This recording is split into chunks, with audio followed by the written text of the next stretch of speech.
Dasturimiz davom etadi. Xabaringiz bor, Farg'ona viloyatida ko'p qo'l jangi bo'yicha O'zbekiston chempionati o'tkazildi.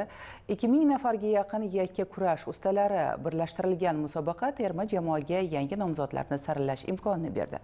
Tafsilotlar bilan muxbirimiz tanishtiradi.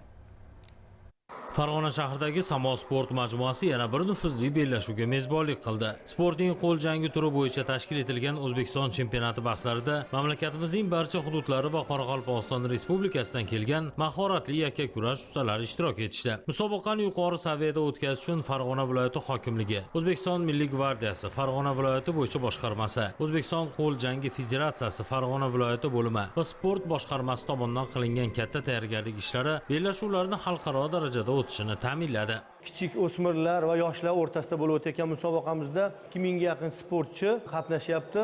Kuch tuzilmalari, huquqni muhofaza qilish organlari, harbiy xizmatchilarining ham qatnashishi musobaqada janglarning yana ham yorqin bo'lishini ta'minlayapti. O'zbekiston chempionatini o'tkazishdan yana bir maqsadimiz oldimizda turgan xalqaro musobaqalar, Turkiyada bo'lib o'tadigan jahon chempionati va Dubayda bo'lib o'tadigan Osiyo chempionatiga yoshlarni saralab olish vazifasini bajaradi.